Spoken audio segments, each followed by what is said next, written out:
Avery Chambers. I reach out a hand. His grasp is strong and dry. Matthew Bishop, he replies. I take in his square chin, light blue eyes, and broad shoulders. Then I turn to his wife. I inhale a light floral perfume as I lean forward to shake Marissa's delicate hand. Her fingers are ice cold. Sorry we're a little late. There was traffic, she says as her eyes skitter away from mine. I lead them to my first-floor office, closing the door behind us. Matthew helps his wife off with her cape before he removes his overcoat, hanging them on the wood and brass standing coat rack, then takes a seat on the couch. A confident man, assured of his place in the world. They're not touching, but they sit close enough together that it would be easy for them to do so. They don't look like a couple in trouble, but appearances are often misleading. I pick up a fresh yellow legal pad and pen and claim my usual chair, directly across from them. My home office is uncluttered and comfortable, with a few ficus trees, a deep bay window, and colorful abstract prints on the walls. Back when I worked in a building with other therapists, many of them displayed family photos on their desks, turned inward so as not to distract their patients. My desk was then, and is now, bare. I start the session the way I always do. What brings you here tonight? Marissa wrings her hands, the large diamond on her ring catching the overhead light. Her flawless skin is pale. I thought... She coughs, as if her throat is tight. This isn't easy for her. Would you like some water? She manages a smile. Do you have anything stronger? She's joking, but I make a quick decision and stand up and retrieve my tote bag. Tequila? I hold up the blue and white patterned bottle. Matthew looks surprised but recovers quickly. I would have gotten here earlier if I'd known you were serving Clase Azul Reposado. His pronunciation is flawless. I take 3 of the little plastic cups from my water cooler and fill each with a generous shot. Cheers. I tilt up my cup.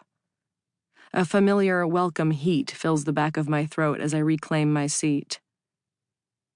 Marissa sips hers. She looks more like a white wine kind of woman. But Matthew tosses his back easily.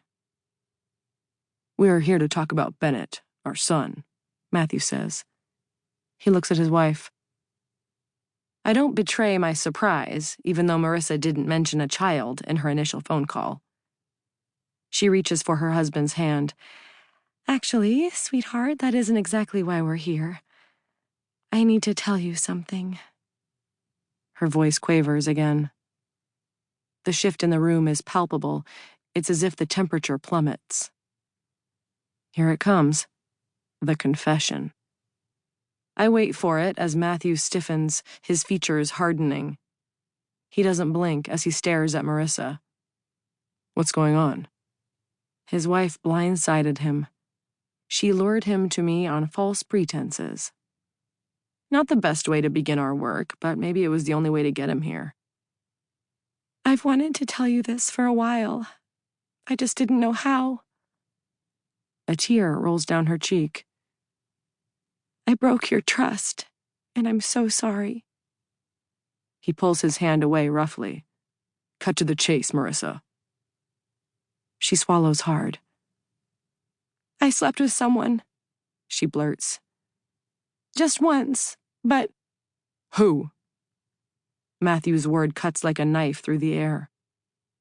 She covers her flat stomach with her hands as if she feels its blade. This won't be the first time I've helped a couple through an infidelity. Back when I was a licensed therapist instead of a consultant, which is my title now, I saw iterations of it nearly every week. The wife who had an affair with a coworker, the husband who cheated with a neighbor, the fiancé who had a fling with an old girlfriend. But something about Marissa's revelation feels different. Or maybe it's Matthew's reaction. Typically, spouses experience shock when confronted with news such as this. Anger doesn't descend until later. Matthew's rage is immediately palpable, though. His hands clench into fists, the plastic cup crumpling in his grasp.